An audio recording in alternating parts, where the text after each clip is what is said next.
Good morning weekly trend സെറ്റേഴ്സിലേക്ക് സ്വാഗതം. എങ്ങും എവിടെയും എത്താത്ത ഇന്ത്യ US ട്രേഡ് ഡീലും മ്യൂട്ടഡായ കോർപ്പറേറ്റ് കമ്പനികളുടെ പാദഫലങ്ങളും FII സെല്ലിംഗുമെല്ലാമാണ് പോയ വാരം വിപണിയുടെ ഗതിയെ നിയന്ത്രിച്ചത്. അതേസമയം ഇന്ത്യ UK സ്വതന്ത്ര വ്യാപാര കരാർ നടപ്പായെങ്കിലും അതിന്റെ റിഫ്ലക്ഷൻസ് മാർക്കറ്റിൽ പ്രതിഫലിച്ചില്ല. ഇതിനു പുറമെ ടെക്നിക്കലി സൈക്കോളജിക്കൽ ലെവലായ 25,000 എന്ന നില നിഫ്റ്റി ബ്രേക്ക് ചെയ്ത് താഴേക്ക് പോയതും വിപണിയിൽ വിൽപ്പനാ സമ്മർദ്ദം കൂട്ടി. 2024 ഒക്ടോബറിന് ശേഷം ഇതാദ്യമായാണ് ബെഞ്ച്മാർക്ക് സൂചികകൾ തുടർച്ചയായ 4ാം ആഴ്ചയും ഇടിവ് രേഖപ്പെടുത്തുന്നത്. പ്രതിവാര പ്രകടനം നോക്കുമ്പോൾ നിഫ്റ്റി 50 സൂചിക 0.5% ഇടിഞ്ഞപ്പോൾ ബാങ്ക് നിഫ്റ്റിയിൽ 0.44% നേട്ടമാണ് പ്രകടമായത്. സൂചികകളിൽ ഏറ്റവും അധികം സെൽ ഓഫിന് സാക്ഷ്യം വഹിച്ചത് മീഡിയയാണ്. ഇടിവ് 5.73%. തൊട്ടുപിന്നാലെ 4.93% ഇടിവ് റിയൽറ്റി മേഖലയും കാഴ്ചവെച്ചു. കൂടാതെ IT സൂചികയും 4.09% വീഴ്ചയിലേക്കും നീങ്ങി. FMCG, ഓയിൽ ആൻഡ് ഗ്യാസ് സൂചികകൾ 3.5% ഇടിവും റിപ്പോർട്ട് ചെയ്തു. 2.5% ഇടിവാണ് എനർജി സൂചിക കാഴ്ചവെച്ചത്. ഒപ്പം തന്നെ ബ്രോഡർ മാർക്കറ്റിലും നെഗറ്റിവിറ്റി പ്രകടമായിരുന്നു. യുഎസിന്റെ ട്രേഡ് ഡീൽ പ്രഖ്യാപനങ്ങളാണ് പോയ വാരം ആഗോള വിപണികളുടെ ഗതിയെ മാറ്റിമറിച്ചത്. പ്രത്യേകിച്ചും US Japan massive trade deal. Alphabet, Tesla തുടങ്ങിയ മാഗ്നിഫിഷ്യന്റ് 7 കമ്പനികളുടെ പാദഫലങ്ങളും അമേരിക്കൻ വിപണികളിൽ പ്രതിഫലിച്ചു. S&P 500, നാസ്ഡാക്ക് 100 സൂചികകൾ സർവകാല ഉയരം തിരുത്തിക്കുറിച്ചു. വീക്കിലി ബേസിസിൽ ഡൗ ജോൺസ് 1.83% കുതിപ്പ് നടത്തിയപ്പോൾ നാസ്ഡാക്ക് 100 2.26% നേട്ടമാണ് റിപ്പോർട്ട് ചെയ്തത്. 2.96% മുന്നേറ്റത്തോടെ സ്റ്റാർ പെർഫോമറായി S&P 500 സൂചികയും മാറി.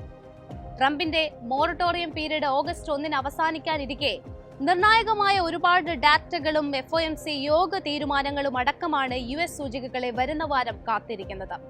ജൂലൈ 29 വരുന്ന ജോൾസ് ജോബ് ഓപ്പണിംഗ് ഡേറ്റകളോടെ ലേബർ ഡേറ്റകൾക്ക് തുടക്കമാകും.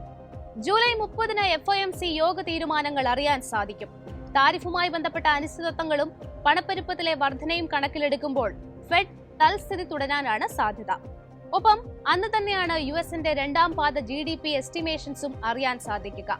ലേബർ മാർക്കറ്റുമായി ബന്ധപ്പെട്ട നോൺ ഫാം എംപ്ലോയ്മെന്റ് ചേഞ്ച് ഡേറ്റയും അന്ന് തന്നെ വരും. കാർഷിക ഇതര മേഖലയിലെ തൊഴിൽ മാറ്റങ്ങൾ അറിയാൻ ഈ ഡേറ്റകളിലൂടെ സാധിക്കും. July 31 PCE, core PCE index അറിയാൻ സാധിക്കും. CPIയിൽ ഉണ്ടായതുപോലെയുള്ള ആനുപാതികമായ വർധന കോർ PCEയിലും റിപ്പോർട്ട് ചെയ്താൽ യുഎസിൽ പണപ്പെരുപ്പ ഭീഷണി ഉയരുന്നു എന്ന അനുമാനങ്ങൾക്ക് ശക്തിയേറും. ഒപ്പം പതിവ് പോലെ ഇനീഷ്യൽ ജോബ്ലെസ് ക്ലെയിംസ് ഡേറ്റകളും എത്തും. August 1 non farm payrolls, private non farm payrolls, തൊഴിലില്ലായ്മ ഡാറ്റകൾ കൂടി എത്തുന്നതോടെ യുഎസിന്റെ ലേബർ മാർക്കറ്റിന്റെ ജൂലൈ മാസത്തെ പ്രകടനം കൃത്യമായി നിക്ഷേപകർക്ക് വിലയിരുത്താൻ കഴിയും. കൂടാതെ നിർമ്മാണ മേഖലയുടെ PMI കണക്കുകളും അറിയാൻ സാധിക്കും. ജൂണിനെ അപേക്ഷിച്ച് നിർമ്മാണ മേഖല സമ്മർദ്ദം നേരിട്ടേക്കാം എന്നാണ് വിലയിരുത്തൽ. പലിശ നിരക്കിൽ ECB തൽസ്ഥിതി തുടർന്നതും യൂറോപ്യൻ യൂണിയനുമായി ഉടനെ തന്നെ ട്രേഡ് ഡീലിലേക്ക് എത്തുമെന്ന ട്രംപിന്റെ പ്രഖ്യാപനങ്ങളുമായിരുന്നു പോയ വാരം യൂറോപ്യൻ സൂചികകളുടെ ഗതിയെ നിർണയിച്ചത്. പ്രതിവാര അടിസ്ഥാനത്തിൽ ഫൂട്സെ 100 1.78% കുതിപ്പ് നടത്തി. CAC 40 0.83% മുന്നേറ്റം നടത്തിയപ്പോൾ ഡാക്സ് സൂചിക 0.3% നേരിയ നഷ്ടമാണ് റിപ്പോർട്ട് ചെയ്തത്. ജൂലൈ 30 ജർമ്മനി, ഫ്രാൻസ്, യൂറോസോൺ എന്നിവയുടെ 2ാം പാദ GDP കണക്കുകൾ അറിയാൻ സാധിക്കും. 31-ാം തീയതി ഫ്രാൻസ്, ജർമ്മനി എന്നിവയുടെ CPI ഡാറ്റകൾ പബ്ലിഷ് ചെയ്യും. ഒപ്പം ജർമ്മനിയുടെയും ഫ്രാൻസിന്റെയും തൊഴിലില്ലായ്മ കണക്കുകൾ കൂടി എത്തുന്നതോടെ ഈ രാജ്യങ്ങളുടെ നിലവിലെ ഇക്കണോമിക് കണ്ടീഷൻ വിലയിരുത്താൻ നിക്ഷേപകർക്ക് കഴിയും. തുടർന്ന് August 1 Britain, France, Germany, eurozone എന്നിവയുടെ നിർമ്മാണ മേഖലയുടെ PMI ഡാറ്റകൾ എത്തുന്നത്. ഇതോടെ പാശ്ചാത്യ രാജ്യങ്ങളുടെ നിർമ്മാണ മേഖലയുടെ ഗതി നിക്ഷേപകർക്ക് വ്യക്തമാകും. യൂറോസോണിന്റെ CPI കണക്കുകളും കൂടി വരുന്നതോടെ കാര്യങ്ങൾ കൂടുതൽ വ്യക്തതയിലേക്ക് നീങ്ങും. അപ്രതീക്ഷിതമായി US ജപ്പാൻ ട്രേഡ് ഡീൽ യാഥാർത്ഥ്യമായതോടെ നിക്കെ 225 അടക്കം പല ഏഷ്യൻ വിപണികളും കുതിച്ചുയർന്നു. നിസാൻ, മിസ്തുബിഷി തുടങ്ങിയ ജാപ്പനീസ് ഓട്ടോ ഓഹരികളിലും മാസീവ് റാലി കാണാനിടയായി. എങ്കിലും ആഴ്ചയുടെ അവസാനം സൂചികകൾ പ്രോഫിറ്റ് ബുക്കിംഗിന് സാക്ഷ്യം വഹിച്ചു. ജൂലൈ 30 ബാങ്ക് ഓഫ് ജപ്പാന്റെ ധനനയ യോഗ തീരുമാനങ്ങൾ അറിയാൻ സാധിക്കും. 0.5% പലിശ നിരക്ക്. കൂടാതെ ചൈനയുടെ നിർമ്മാണ ഇതര കോമ്പസൈറ്റ് PMI കണക്കുകളും അറിയാൻ സാധിക്കും. മികച്ച ഡാറ്റയാണ് വരുന്നതെങ്കിൽ ചൈനീസ് വിപണികൾക്ക് ഇത് കൂടുതൽ കരുത്തു പകരും. 31-ാം തീയതി ചൈനയുടെ സെയ്ഷിൻ നിർമ്മാണ PMI കണക്കുകൾ കൂടി വരുന്നതോടെ ചിത്രം കൂടുതൽ വ്യക്തതയിലേക്കും നീങ്ങും. കമോഡിറ്റി മാർക്കറ്റിനെ സംബന്ധിച്ചിടത്തോളം പോയ വാരം ഇടിവാണ് കാണാൻ സാധിച്ചത്. ബ്രന്റ് ക്രൂഡ് വാരാന്ത്യത്തിൽ 1.45% ഇടിവോടെ ബാരലിന് $67.47 എന്ന നിലയിലാണ് വ്യാപാരം അവസാനിപ്പിച്ചത്. സമാനമായ WTI ക്രൂഡ് പ്രതിവാരാടിസ്ഥാനത്തിൽ 1.72% ഇടിവോടെ ബാരലിന് $64.63 എന്ന നിലയിലും വ്യാപാരം അവസാനിപ്പിച്ചു. ഒപെക് പ്ലസ് രാജ്യങ്ങൾ ഓയിൽ പ്രൊഡക്ഷൻ പ്രതീക്ഷിച്ചതിലും കൂടുതൽ വർദ്ധിപ്പിച്ചതും ആഗോളതലത്തിൽ എണ്ണയുടെ ഡിമാൻഡ് പ്രതീക്ഷിച്ച രീതിയിൽ ഉയരാതെ നിൽക്കുന്നതും ഇത് എണ്ണയുടെ ഓവർ സപ്ലൈയിലേക്ക് നയിക്കും എന്നതും എണ്ണവില ഇടിയാൻ കാരണമായി. മാക്രോ ഇക്കണോമിക് തലത്തിൽ അമേരിക്കയിൽ നിന്നും ചൈനയിൽ നിന്നും വന്ന ഡാറ്റകൾ മ്യൂട്ടഡ് ആയതും എണ്ണവിലയുടെ ഇടിവിലേക്ക് നയിച്ചു. ടെക്നിക്കൽ സൈഡ് പരിശോധിച്ചാൽ ബ്രന്റ് ക്രൂഡിന്റെ ആദ്യ സപ്പോർട്ട് $69.95 തുടർന്ന് $65.06 ലെവലിലുമാണുള്ളത്. അപ്സൈഡിലേക്ക് വരുമ്പോൾ $69.93 റെസിസ്റ്റൻസ്. ഇത് മറികടന്നാൽ $70.74 റെസിസ്റ്റൻസായി ആക്ട് ചെയ്യും. WTI ക്രൂഡിനെ സംബന്ധിച്ചിടത്തോളം ടെക്നിക്കൽ സൈഡ് പരിശോധിച്ചാൽ ആദ്യ സപ്പോർട്ട് $63.97 തുടർന്ന് $61.89 സപ്പോർട്ടായി ആക്ട് ചെയ്യും. അപ്സൈഡിലേക്ക് വന്നാൽ $66.77 ആദ്യ റെസിസ്റ്റൻസ് പ്രതീക്ഷിക്കാം. ഈ ഒരു ലെവൽ മറികടക്കാൻ സാധിച്ചാൽ $65.74 അടുത്ത റെസിസ്റ്റൻസ് മേഖലയായി പരിഗണിക്കാവുന്നതാണ്. സ്വർണത്തിന്റെ കേസിൽ പ്രതിവാര പ്രകടനം പരിശോധിക്കുകയാണെന്നുണ്ടെങ്കിൽ 0.4% ഇടിവാണ് രേഖപ്പെടുത്തിയിരിക്കുന്നത്. ട്രോയ് ഔൺസിന് $3,336.22 എന്ന നിലയിലാണ് വ്യാപാരം അവസാനിപ്പിച്ചത്. ആഗോളതലത്തിൽ പരിശോധിക്കുമ്പോൾ US ചൈന രണ്ടാം ഘട്ട വ്യാപാര ചർച്ചകൾ ആരംഭിച്ചതുകൊണ്ട് തന്നെ വ്യാപാര അനിശ്ചിതത്വം ഇല്ലാതെയാകുന്നതും US ട്രഷറി ബോണ്ട് ഈൽഡ് വർദ്ധിച്ചതുമാണ് സ്വർണ്ണവില ഇടിയാൻ കാരണമായത്. US ചൈന വ്യാപാര ചർച്ചകളിൽ പോസിറ്റീവ് ഔട്ട്കംസ് ഉണ്ടാവുകയാണെങ്കിൽ സ്വർണ്ണവിലയിൽ ഇനിയും ഇടിവ് കണ്ടേക്കാമെന്നാണ് എക്സ്പേർട്സ് വ്യക്തമാക്കുന്നത്. ടെക്നിക്കൽ സൈഡിൽ ഗോൾഡിന്റെ ആദ്യ സപ്പോർട്ട് $3,324 ഈ ലെവൽ മറികടന്നാൽ $3,309 തുടർന്നുള്ള ഇടിവ് $3,293 എന്ന നിലയിലേക്കും നയിച്ചേക്കാം. അപ്സൈഡിലേക്ക് വരുമ്പോൾ $3,356 ആദ്യ റെസിസ്റ്റൻസ് പ്രതീക്ഷിക്കാം. തുടർന്ന് $3,376 അവിടെ നിന്നുള്ള മുന്നേറ്റം $3,392 എന്ന ലെവലിലേക്കും നയിച്ചേക്കാം. ഇന്ത്യൻ രൂപ പ്രതിവാരാടിസ്ഥാനത്തിൽ ഇടിവാണ് രേഖപ്പെടുത്തിയത്. USD INR വാരാന്ത്യത്തിൽ 0.39% ഉയർന്ന് $86.45 എന്ന ലെവലിലാണ് വ്യാപാരം അവസാനിപ്പിച്ചത്. $86.56 എന്ന നിലയിലാണ് വരും ആഴ്ചയിൽ രൂപയുടെ ഇമ്മീഡിയറ്റ് സപ്പോർട്ട് ഉള്ളത്. തുടർന്ന് $86.69 എന്ന ലെവലും സപ്പോർട്ടായി കണക്കാക്കാം. മറുവശത്ത് $86.37 എന്ന ലെവലിൽ റെസിസ്റ്റൻസ് പ്രതീക്ഷിക്കാം. ഈ ലെവൽ മറികടക്കാൻ സാധിച്ചാൽ $86.13 എന്ന നിലയിലും അടുത്ത റെസിസ്റ്റൻസായി പരിഗണിക്കാവുന്നതാണ്. പോയ വാരം 13,552.91 കോടിയുടെ ഓഹരികളാണ് FIIകൾ വിറ്റഴിച്ചത്. DIകളാകട്ടെ 17,932.45 കോടിയുടെ നിക്ഷേപവും നടത്തി. മാക്രോ തലത്തിൽ ഇൻഫ്രാസ്ട്രക്ചർ ഔട്ട്പുട്ട് കണക്കുകളും മാനുഫാക്ചറിംഗ് സർവീസ് PMI കണക്കുകളുമായിരുന്നു കഴിഞ്ഞയാഴ്ചയിൽ പ്രധാനം. ജൂലൈയിലെ HSBC flash India manufacturing PMI 17.5 വർഷത്തിനിടയിലെ ഏറ്റവും ഉയർന്ന നിലയായ 59.2 എത്തി. ജൂണിൽ ഇത് 58.4 എന്ന നിലയിലായിരുന്നു. ശക്തമായ ആഭ്യന്തര ആഗോള ഡിമാൻഡ് ഉൽപാദന മേഖലയിലെ ശക്തമായ വളർച്ചയെയാണ് സൂചിപ്പിക്കുന്നത്. ജൂലൈയിലെ ഇന്ത്യയുടെ സർവീസസ് PMI ജൂണിലെ 60.4 നിന്നും 59.8 റിപ്പോർട്ട് ചെയ്തു. കണക്കുകളിൽ നേരിയ കുറവാണ് റിപ്പോർട്ട് ചെയ്തതെങ്കിലും ഇന്ത്യൻ സേവന മേഖലയിലെ ശക്തമായ വളർച്ചയെയാണ് തുടർച്ചയായി പ്രതിഫലിച്ചു കാണുന്നത്. സൂചിക സ്ഥിരമായി 60 മാർക്കിനടുത്ത് തുടരുന്നത് മേഖലയിലെ സസ്റ്റൈൻഡ് മൊമെന്റത്തിനെയാണ് ഇൻഡിക്കേറ്റ് ചെയ്യുന്നത്. ഇതിനു പുറമെ ബാങ്ക് ലോൺ, ഡെപ്പോസിറ്റ് ഗ്രോത്ത് കണക്കുകളും വന്നു. വരുന്ന വാരത്തിൽ ആഴ്ചയിലെ ആദ്യ ദിനമായ ജൂലൈ 28-ന് ഇൻഡസ്ട്രിയൽ മാനുഫാക്ചറിംഗ് പ്രൊഡക്ഷൻ കണക്കുകൾ പുറത്തുവരും. നിർമ്മാണം, ഖനനം, വൈദ്യുതി മേഖലകളുടെ മോശം പ്രകടനം കാരണം ഇന്ത്യയുടെ വ്യാവസായിക ഉൽപാദന വളർച്ച മെയ്യിൽ 9 മാസത്തെ ഏറ്റവും താഴ്ന്ന നിരക്കായ 1.2% കുറയുകയാണ് ചെയ്തത്. അതേസമയം മാനുഫാക്ചറിംഗ് കണക്കുകളിൽ മുൻമാസത്തെ വളർച്ചയായ 3.1% നിന്നും 2.6% എന്ന ഇടിവുമാണ് കണ്ടത്. അതുകൊണ്ട് തന്നെ വരും ആഴ്ചയിൽ റിപ്പോർട്ട് ചെയ്യുന്ന കണക്കുകളിലും ഈ സ്ലോ ഡൗൺ തുടരുമോ എന്നതും വിപണി ഉറ്റുനോക്കും. ജൂലൈ 31-ന് ഫെഡറൽ ഫിസ്ക്കൽ ഡെഫിസിറ്റ് കണക്കുകൾ വരുന്നുണ്ട്. ഓഗസ്റ്റ് 1-ന് വരുന്ന നിക്കേ ഗ്ലോബൽ മാനുഫാക്ചറിംഗ് PMI കണക്കുകളും പ്രാധാന്യമർഹിക്കുന്നുണ്ട്. മുൻ മാസത്തെ 58.4-ൽ നിന്നും 59.2 കണക്കുകൾ മെച്ചപ്പെടുമെന്നുള്ള പ്രതീക്ഷയാണ് നിലനിൽക്കുന്നത്. ഒപ്പം അന്നേ ദിവസം തന്നെ വരുന്ന ഓട്ടോ സെയിൽസ് കണക്കുകളും വിപണിക്ക് നിർണായകമാണ്. ചൈനയിലെ റെയർ എർത്ത് മാഗ്നറ്റുകൾക്ക് മേൽ തുടരുന്ന നിയന്ത്രണങ്ങളും US താരിഫിന്മേൽ തുടരുന്ന അനിശ്ചിതാവസ്ഥയും കാരണം ജൂലൈയിൽ കമ്പനികളുടെ ഓട്ടോ സെയിൽസ് കുറയാൻ സാധ്യതയുണ്ട് എന്നാണ് federation of automobile dealers association അഥവാ ഫാഡ സൂചിപ്പിക്കുന്നത്.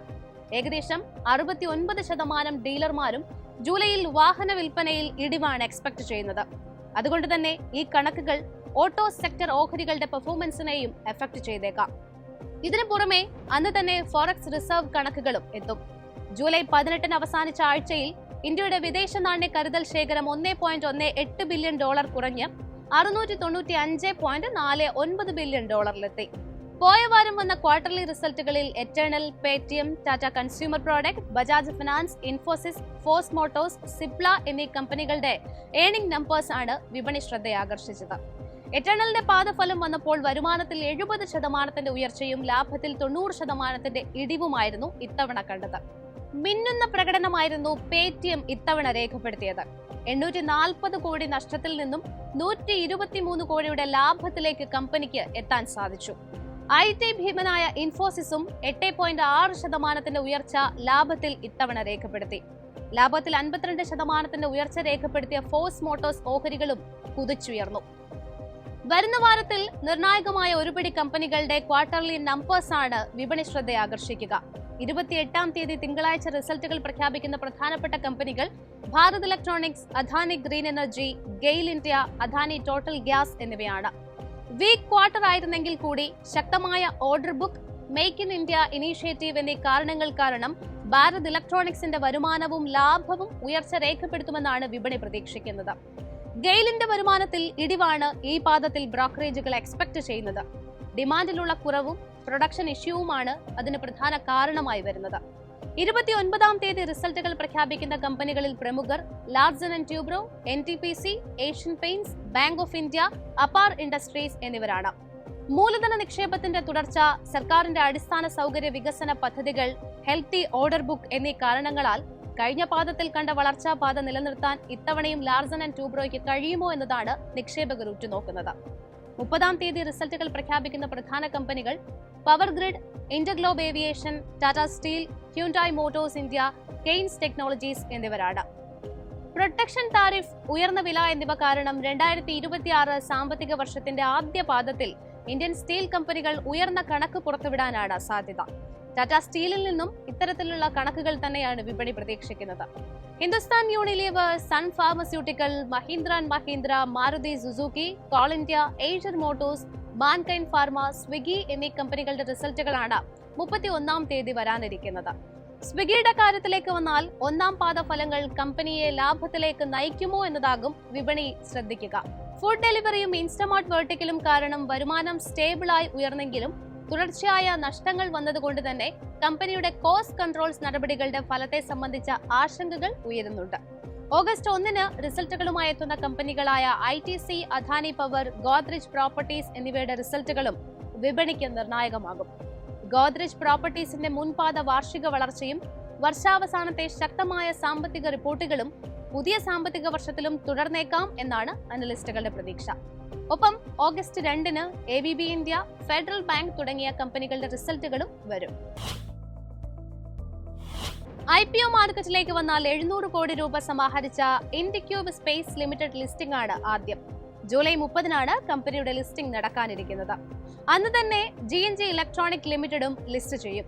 IPOയിലൂടെ കമ്പനി സമാഹരിച്ചത് 460.43 കോടി രൂപയാണ്. മറ്റൊരു ലിസ്റ്റിംഗ് നടക്കാനിരിക്കുന്നത് ബ്രിഗേഡ് ഹോട്ടൽ വെഞ്ചേഴ്സിന്റേതാണ്. സൗത്ത് ഇന്ത്യ കേന്ദ്രീകരിച്ച് പ്രവർത്തിക്കുന്ന കമ്പനിക്ക് ഇന്ത്യയിൽ പ്രധാന നഗരങ്ങളിലും ഹോട്ടൽ ശൃംഖലകളുണ്ട്. 24-ാം തീയതി ഓപ്പണായ കമ്പനിയുടെ IPO സബ്സ്ക്രിപ്ഷൻ അവസാനിക്കുന്നത് ജൂലൈ 28-ാം തീയതിയാണ്.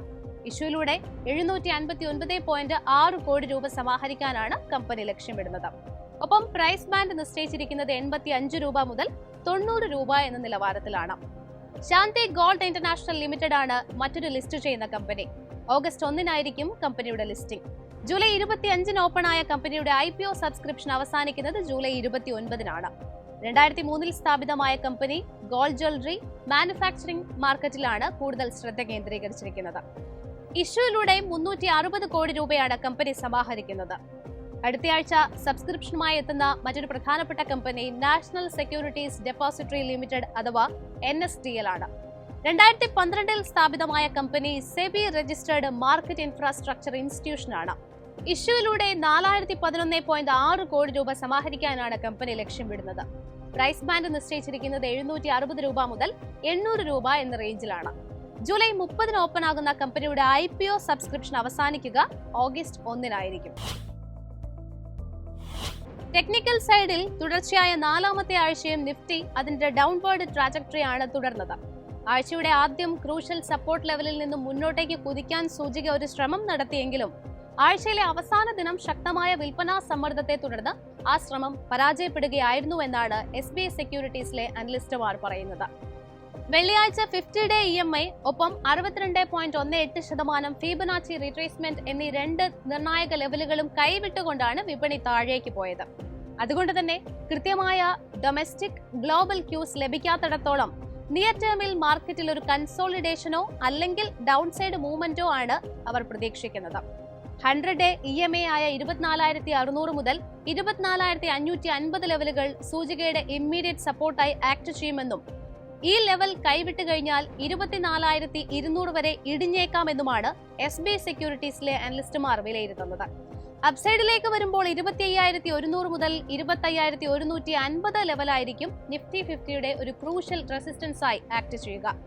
HDFC സെക്യൂരിറ്റീസിലെ അനലിസ്റ്റുകളുടെ അഭിപ്രായത്തിൽ നിഫ്റ്റിയുടെ നിലവിലെ പൊസിഷണൽ ട്രെൻഡ് ബെയറിഷ് ആയി എന്നാണ് പറയുന്നത്. 2025 ഏപ്രിൽ 11-ന് ശേഷം ഇതാദ്യമായാണ് 50-ഡേ EMI സൂചിക ബ്രേക്ക് ചെയ്യുന്നത്. ഇത് വിപണിയുടെ വീക്ക്നെസ്സിനെ കൺഫേം ചെയ്യുന്നു. ഇമ്മീഡിയറ്റ് സപ്പോർട്ടായി അവർ കാണുന്നത് 24,742 എന്ന ലെവലാണ്.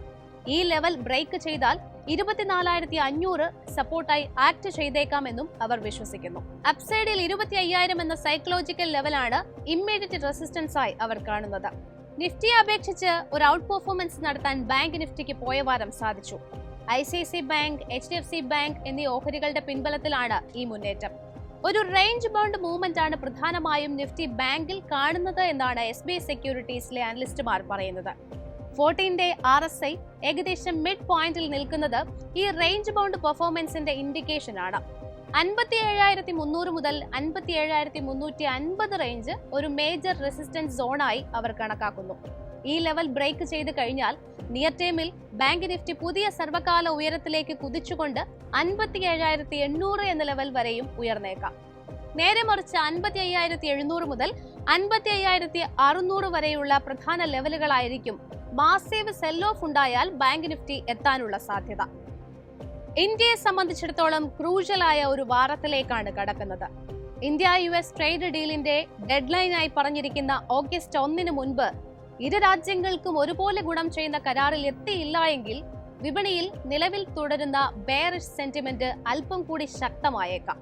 ഇതിനു പുറമെ വരാനിരിക്കുന്ന കോർപ്പറേറ്റ് കമ്പനികളുടെ പാദഫലങ്ങളും ഓട്ടോ സെയിൽസ് റിപ്പോർട്ടുകളും അതാത് സ്റ്റോക്കുകളിലും പ്രതിഫലിക്കും. അതുകൊണ്ട് തന്നെ വിപണിയിൽ ഒരു ജാഗ്രതാ സമീപനമാണ് അനിവാര്യം. മാർക്കറ്റിന്റെ കൂടുതൽ അപ്ഡേറ്റ്സും എക്സ്പെർട്ട് ഒപ്പീനിയനും ഒക്കെയായിട്ട് തിങ്കളാഴ്ച രാവിലെ 8:30 മാർക്കറ്റ് പ്ലസിൽ കാണാം. നന്ദി, നമസ്കാരം.